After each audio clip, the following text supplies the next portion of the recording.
Hello my dear friends, welcome back to our channel. So இன்றைக்கி நம்ம சேனலில் mini cooking போடலான்னு யோசித்து கொஞ்சம் பொருள் வாங்கிட்டு வந்திருந்தேன். ஸோ ஃபர்ஸ்ட் ஒரு குட்டி அடுப்பு, மெயினாக அடுப்பு வாங்க போயிருந்தேன். பார்க்கவே க்யூட்டாக அந்த அடுப்பு இருந்துச்சு. அதுக்கப்புறம் இந்த இந்த பானையுமே பார்க்க நல்லா க்யூட்டாக இருந்துச்சு. நம்ம பால் கொதிக்க வைக்கிறது, அதுக்கப்புறமா தண்ணி வைக்கிறது, இல்லைன்னா மற்ற குழம்பு செய்யும் போதெல்லாம் கூட இந்த பானையை நம்ம யூஸ் பண்ணிக்கலாம். இந்த பானை ரேட்டுமே கம்மி தான். எங்கள் வீட்டுக்கிட்ட இருக்க ஒரு சந்தையில் தான் நான் வாங்கிட்டு வந்திருந்தேன். இந்த பானையோட ரேட்டு 10 ரூபா தான். ஸோ அது சூப்பராக இருந்துச்சு. அடுப்பு 20 ரூபான்னு சொல்லியிருந்தாங்க. அதுக்கப்புறம் இந்த ஒரு தட்டு மாதிரி தான் இதை நான் மெயினாக வாங்கிட்டு வந்திருந்தேன். ஸோ அதுக்காக நம்ம மூடி வச்சு அது கொதிக்க வைக்கிறதுக்காக ஒரு தட்டு போல் நான் வாங்கிட்டு வந்திருந்தேன். ஆனால் என்னென்னா, அந்த பானை மேலே நான் வச்சேன்னா இதோட அந்த தட்டு பெருசாக இருக்குது. ஸோ அதனால் இதை எப்படி யூஸ் பண்ணுறதுன்னு நான் யோசித்தேன். சரின்னு சொல்லிட்டு தாளிப்புக்கு வறுக்க அந்த மாதிரியெல்லாம் நம்ம இதை யூஸ் பண்ணிக்கலாம், ஒரு குட்டி கடாய் போல் யூஸ் பண்ணிக்கலான்னு சொல்லி யோசித்திருக்கேன். ஸோ சீக்கிரமாகவே இந்த பொருட்கள்லாம் வச்சு ஒரு மினி குக்கிங் மாதிரி நான் போடுறேன். போக இன்னும் நான் கொஞ்சம் நிறைய பொருட்கள்லாம் வாங்கி அதை ஒரு ஹால் வீடியோ மாதிரி உங்கள் கூட நான் ஷேர் பண்ணுறேன். ஸோ இது வச்சு நான் டக்குன்னு ஒரு வீடியோ சீக்கிரமாக போட முயற்சி செய்கிறேன். அதுக்கப்புறமா இன்னொரு அடுப்பு வாங்கிட்டு வந்திருந்தேன். ஏன்னா அடுப்பு கொஞ்சம் நிறைய தேவைப்படும்னு யோசித்தேன். ஸோ அதனால் இதுவுமே நான் வாங்கிட்டு வந்திருந்தேன். அடுப்பை பார்க்க சூப்பர் க்யூட்டாக இருந்துச்சு. ஏன்னா இந்த அடுப்பு கொஞ்சம் பெரிய சைஸில் இருந்துச்சு இந்த அடுப்பு.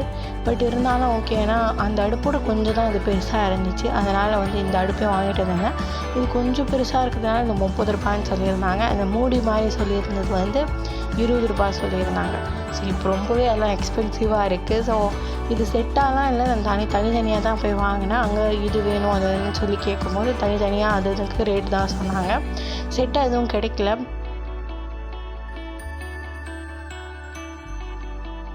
மெயினாக பார்த்தீங்கன்னா, நான் வாங்கிட்டு வந்த எந்த பொருளுமே டேமேஜாக இல்லை. ஸோ அதுதான் சூப்பரான விஷயம். ஏன்னா நம்ம போய் வாங்கிட்டு அதெல்லாம் டேமேஜாக இருந்தால் அது நல்லா இருக்காது இல்லையா? அதுக்கப்புறம் ஒரு குட்டி கடாய் போல் இதை வாங்கியிருந்தேன். பட் இது இருக்கிறதுல இது ஒன்று தான் கொஞ்சம் கடாய் மாதிரி இருந்துச்சு.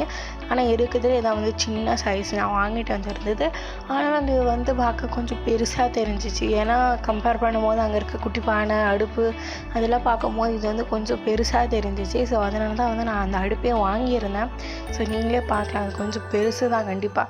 ஸோ இது மேலே வைக்கும் போது கொஞ்சம் ஓரளவுக்கு கரெக்டாக இருந்துச்சு. சரின்னு சொல்லிவிட்டு நான் வாங்கிட்டு வந்திருந்தேன். கண்டிப்பாக ஒன்றுமே நான் நிறைய சில்வர்லாம் வாங்குகிறேன். இப்போதைக்கு வரும்போது நாங்கள் தரோன்னு சொல்லியிருக்கிறாங்க. ஸோ அந்த பிறகு நான் கண்டிப்பாக வாங்கிட்டு அதையும் ஒரு ஹால் வீடியோவாக நான் போடுறேன். இது இன்னொரு பானை. இது நான் வாங்கிட்டு வந்திருந்தேன். இது 10 ரூபான்னு தான் சொல்லியிருந்தாங்க அது ரேட்டுமே. ஸோ இவ்வளோ தான் நான் பொருட்கள்லாம் நான் வாங்கிட்டு வந்திருந்தேன். எனக்கு அவ்வளோவா நிறைய கிடைக்கல. ஆனால் கிடைச்சா கண்டிப்பாக உங்களுக்கு வீடியோ போடுறேன். இதை வச்சு மினி குக்கிங்குமே நான் போடுறேன். ஸோ இனிமேல் நம்ம சேனல் மினி குக்கிங் போடலாமான்னு சொல்லிட்டு ஃபீல் பண்ணால் கமெண்ட் செக்ஷனில் கமெண்ட் பண்ணுங்கள். நெக்ஸ்ட் வீடியோவில்